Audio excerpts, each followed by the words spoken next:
Some shocking new numbers from the Bahamas today. The government says there are 2,500 people on a list of the missing after Hurricane Dorian. The country's emergency management agency says the names haven't been checked against lists of evacuees or people in shelters just yet, so it is likely to go down. However, the death toll is expected to rise. Right now, 50 people are confirmed dead. Power is back on Grand Bahama, at least much of the island, but much of the infrastructure on Abaco is destroyed. NBC6 anchor Carlos Suarez live right now in Nassau, where people have been arriving for days now trying to find a shelter. With the influx, Carlos, of thousands of people here, it's got to be tough. That's exactly right, Keith. There are more than 2,000 survivors in Nassau right now. That is a figure that the government expects to grow, and they admit they are starting to run out of space of where to house all of these people. One of the largest shelters is not too far from where we are. We paid a visit earlier today, and I can tell you that there are more than 1,000 people at this one site. Now, the government has been putting up these white tents there to try to make some room, but it is clearly not enough. Across town at a community center, we found 239 people that are filling a room with several beds.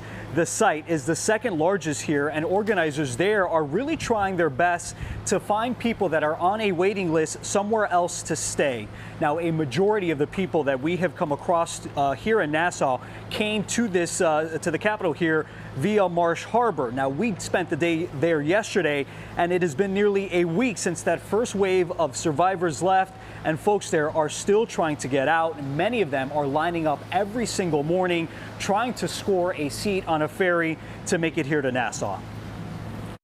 Most people who've come from Abaco would naturally want to go back there if the opportunity existed.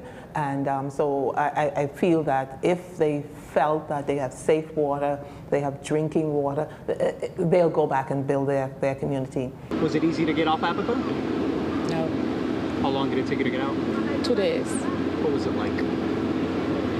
The sun was just standing outside. No shelter, because we had to ride from Marsh Harbor down to Sandy Point. And we had to wait there and wait there. We didn't get on the first day. We went to somebody who we knew.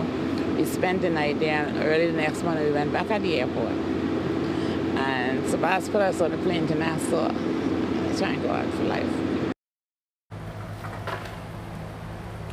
We are at a dock right now where that ferry that leaves Marsh Harbor brings all of these survivors in, and to underscore just how dedicated these folks are about trying to get back home, the woman that you heard in that piece there at the very end, she lost everything, but she tells me that she can't wait to get back to Marsh Harbor. I asked her where she would stay, and she said that she would make do.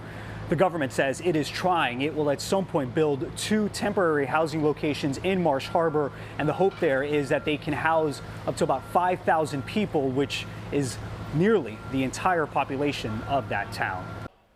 Hi, I'm Shelly. Thank you for checking out our NBC6 South Florida YouTube channel. You want more videos like the kind you just watched? Click right here on the subscribe button below. Get the latest stories, interviews, caught on camera, and more.